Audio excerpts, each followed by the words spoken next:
Apa di antara usaha? Usaha yang paling pertama, yang paling utama agar anak itu bisa berubah menjadi orang-orang yang baik. Yang pertama itu bukan perilakunya tapi Podcast Surabaya Mengaji.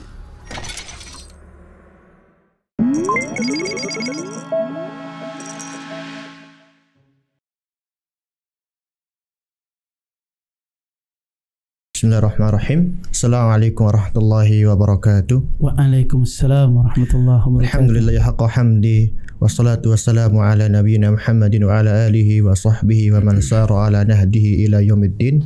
Wa ba'du. Pemirsa sekalian, selamat datang di podcast Surabaya Mengaji. Alhamdulillah yang di hari ini membahas tentang podcast Surabaya Mengaji ini membahas tentang tema-tema menarik atau topik-topik yang sedang hangat sedang dibicarakan oleh kaum muslimin tentunya bersama guru kita di episode kali ini dengan Al-Ustaz Al-Fadil Ustaz Nabil Bahmid hafizahullah taala. Kaifa halukum? Assalamualaikum. Assalamualaikum warahmatullahi wabarakatuh. Alhamdulillah Ustaz. Alhamdulillah sehat khair. Masyaallah Ustaz. Sesi ini Ustaz tentang ini pernikahan Ustaz. Masyaallah ini. Nah Ustaz. Allah. Ini tentang Antum masalah. Antum belum nih tanya? Ana belum Ustaz. Oh, masyaallah. Berarti ilmu dulu sebelum beramal. Nah, insyaallah Ustaz. Tafadhal. Solusi Ustaz, masalah solusi untuk mendidik anak Ustaz. Setiap orang kan kalau sudah menikah, berkeluarga pasti ingin pas datangnya buah hati mereka tatkala sudah dikaruniai anak mungkin adalah istilahnya mendidik anak. Dalam proses mendidik bisa jadi sang anak itu tidak sesuai dengan harapan orang tua Ustaz.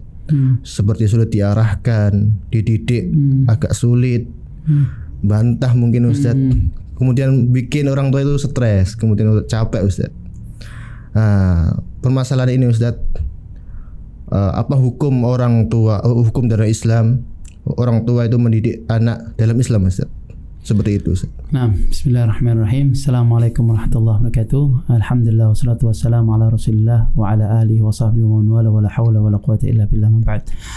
Berkaitan dengan masalah mendidik anak di dalam rumah tangga. Masyaallah. Jadi memang kita itu di dalam rumah tangga dijadikan sebuah pemimpin sama Allah Subhanahu wa taala. Nah, sebagaimana Rasul mengatakan kullukum ra'in wa kullukum mas'ulun an ra'iyatihi. Setiap dari kalian itu merupakan pemimpin dan setiap pemimpin akan ditanya tentang kepemimpinannya. Ya, tentang rakyatnya. Meskipun kita ini bukan pemimpin sebuah negara, tapi kita pemimpin di rumah tangga kita. Nah, sebagaimana Nabi juga mengatakan warrajulu ra'in ala ahli baitihi wa huwa mas'ulun an ra'iyatihi. Ya, sedangkan seorang laki-laki dia merupakan pemimpin bagi keluarganya, anggota keluarganya, dan dia akan ditanya tentang kepemimpinannya. Bahkan wanita wal mar'atu ra'iyatun ala ahli baiti zawjiha wa waladihi wa hiya mas'ulatun anhum. Ya, bahwasanya perempuan itu dia merupakan pemimpin juga. Ya, dia juga pemimpin wanita dan dia akan ditanya tentang ahlul baitnya, tentang rumahnya, dan dia akan ditanya tentang anaknya. Ya, wa hiya mas'ulatun, dan kelak dia akan ditanya sama Allah Subhanahu wa taala. Ya, jadi memang lihat kalau misalkan kita nantinya akan ditanya oleh seseorang, ya nantinya kita akan mempersiapkan tentang jawabannya. Lalu jawabannya tadi apa? Tidak bisa kita menjawab ketika tidak sesuai dengan apa yang telah kita lakukan. Ya, sebagaimana Allah mengatakan ketika pertanyaan tersebut, yauma nakhtimu ala afwaihim wa tukallimuna aydihim. Ya, saat itu kami tutup lisan mereka dan yang berbicara apa? Tangan mereka. Wa tashhadu arjuluhum bima kanu yaksibun. Bahkan kakinya itu akan menjadi saksi atas apa yang telah mereka lakukan. Ya, jadi nantinya akan ditanya sama Allah. Sebagaimana Allah juga mengatakan waqifuhum innahum mas'ulun. Ya, berhentikan mereka karena mereka akan ditanya sama Allah Subhanahu wa taala. Ya, jadi siapkan jawaban ini tadi. Jadi bukan serta-merta ketika seorang dia hanya memperbanyak anaknya saja. Ada orang yang dia bangga dengan memperbanyak anak. Nah, dia lupa kalau dia punya anak, dia harus mendidik anak tersebut. Tanggung jawab. Iya, dia harus punya tanggung jawab di sana. Sebagaimana Allah mengatakan, "Ku anfusakum wa ahlikum nar." Wahai orang yang beriman, jagalah diri kalian dan keluarga kalian. Jadi apakah termasuk anak di dalamnya? Nah, iya kan? Anfusakum wa ahlikum naro, dari api neraka, bukan dari kemiskinan. Ya, bukan dari naro, dari api neraka. Wa quduhan nas wal hijarah. Karena nantinya api neraka itu bahan bakarnya dari apa? Dari api dan juga dari bahan bakarnya manusia dan batu.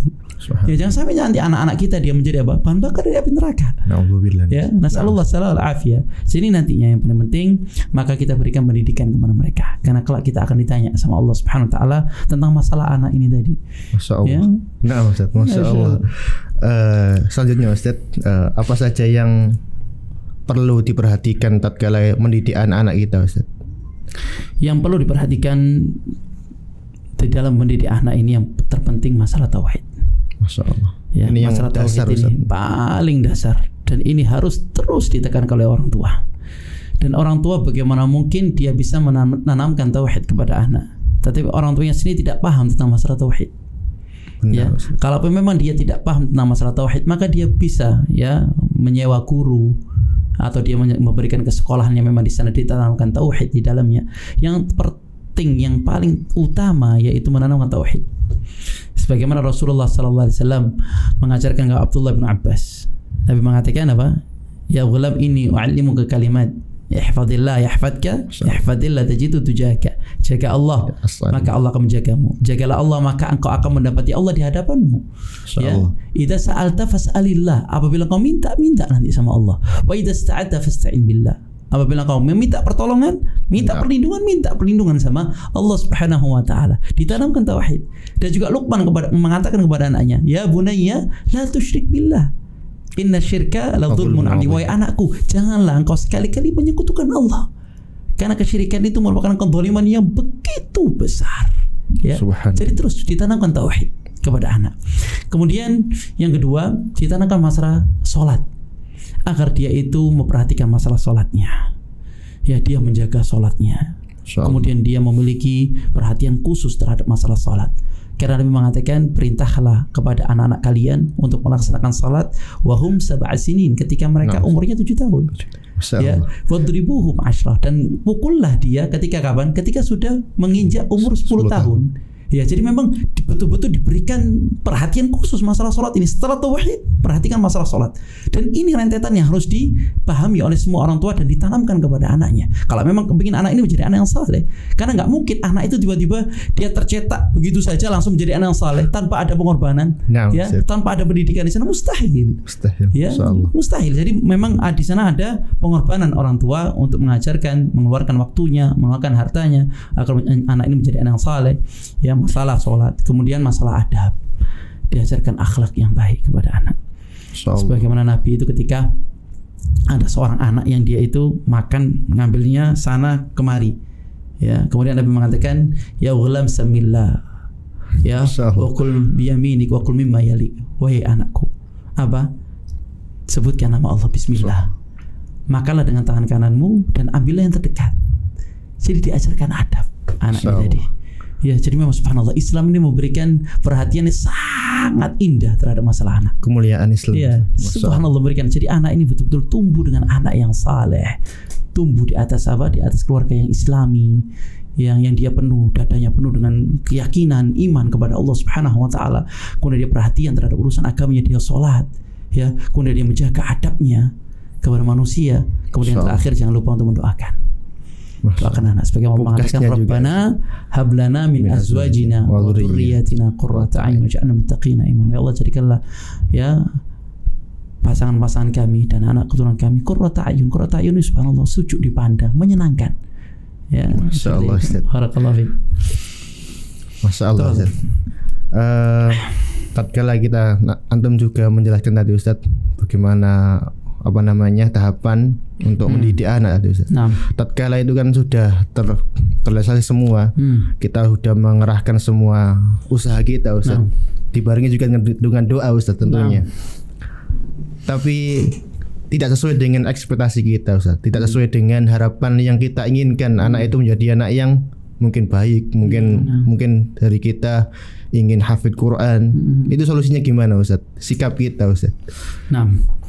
Ketika kita mendapati anak ini memang di luar ekspektasi, ya, di luar harapan kita. Ternyata anak ini anak yang sulit untuk diatur. Mungkin dia nggak nurut sama orang tua, mungkin dia nakal nantinya, ya. Nasallallahu alaihi. Memang ini adalah sebuah ujian. Ya, sebagai Allah mengatakan bahwasanya di antara Inna min azwajikum wa auladikum aduwwan lakum fahdharuhum. Maksudnya di antara pasangan-pasangan kalian dan anak-anak kalian itu musuh. Fahdharuhum, maka berhati-hatilah. Ya.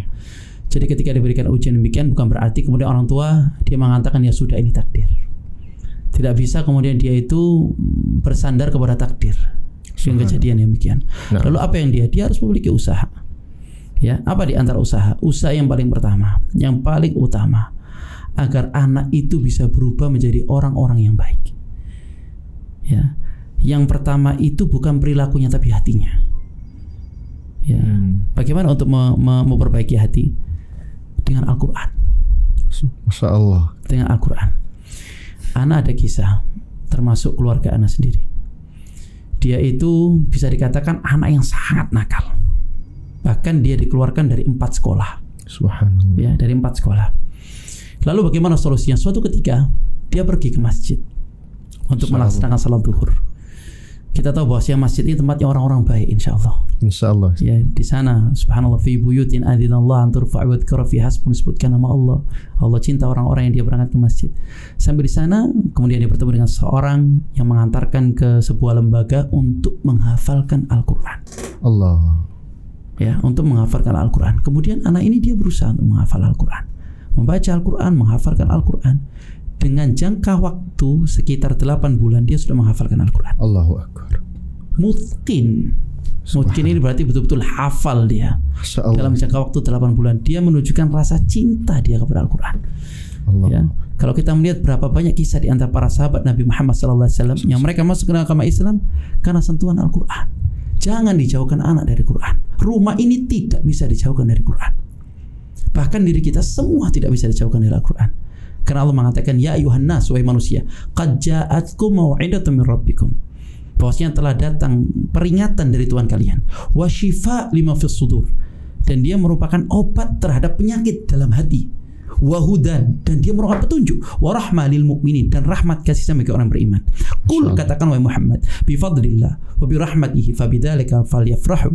Dengan karunia Allah dan rahmat dari Allah kau senang bangga. Dzalika khairu mimma yajma'un, dan itu jauh lebih baik dari apa yang telah kalian kumpulkan dari urusan dunia. Ya. Jadi yang pertama apa? Tanamkan kepada dia Al-Quran. Ya.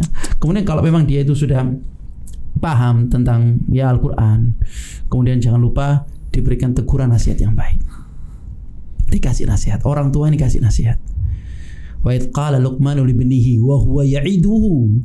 Ingatlah Luqman ketika dia ya'iduhu, memberikan nasihat. Ya, sampaikan nasihat. Ya, sampaikan saja. Karena memang hidayah di tangannya Allah Subhanahu wa taala. Tugas kita, in anta ilal balagh, engkau hanya menyampaikan, sampaikan nasihat, duduk bersama anak. Ya, kapan punya waktu dengan anak dan dia menyampaikan nasihatnya. Nasihat tentang masalah agamanya Allah. Sampaikan terus. Ya, dan dia terus minta doa agar Allah memberikan hidayah kepadanya. Bukan berarti orang tua ketika dia mendapati anak yang demikian sudah anak takdirnya Allah SWT demikian. Ya, tidak, kembalikan lagi, dia mencari usaha. Ada ikhtiar di sana. Ya, berapa banyak anak-anak yang dahulunya dia ya bisa dikatakan dia anak-anak yang sangat nakal, kemudian dengan hidayah Allah dia menjadi manusia-manusia yang bermanfaat bagi manusia yang lainnya. Insyaallah. Gitu loh. Jadi memang ada usaha di sana, ya. Dan juga jangan kadang orang ini dia itu mengambil teori-teori barat. Yang dicari teori barat. Iya, teori barat. Oh, teori barat mengatakan demikian. Dari mana? Tidak ada. Bahkan tidak memberikan solusi. Ya. Yang ada hanya menambahkan masalah. Jadi lihat kembali kita ke agama kita. Subhanallah.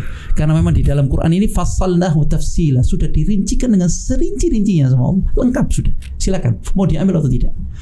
Masyaallah, Ustaz. Sangat jelas, Ustaz. Masyaallah. Kemudian Ustaz, untuk apa manfaat dan keutamaan kemudian ganjaran mendidik anak, Ustaz, agar kita lebih termotivasi, lebih terbangunkan, lebih semangat lagi, Ustaz, untuk mendidik anak-anak kita, Ustaz. Kadang kita itu bisa mendapatkan motivasi dengan melihat janji yang telah Allah berikan atau Rasulullah SAW janjikan. Karena manusia ini gampang diberikan iming-iming. Ya, tapi jangan sampai kita kena iming-imingnya syaitan. Coba lihat ada iming-imingnya Allah Subhanahu wa taala dari Nabi Muhammad sallallahu alaihi wasallam. Gitu loh. Karena Nabi Muhammad sallallahu alaihi wasallam mengatakan apa? Man ala jariyatain hatta tablugha. Barang siapa yang dia mengasuh 2 anak perempuan sampai dia balik. Hatta tablugha, sampai dia balik. Jaa yaumul qiyamah ana wa huwa hakadha. Dan dia akan datang nanti pada hari kiamat, saya bersamanya seperti ini. Masya Ya, Allah. jadi dekat sama Nabi Muhammad sallallahu alaihi wasallam. Hatta tablugha.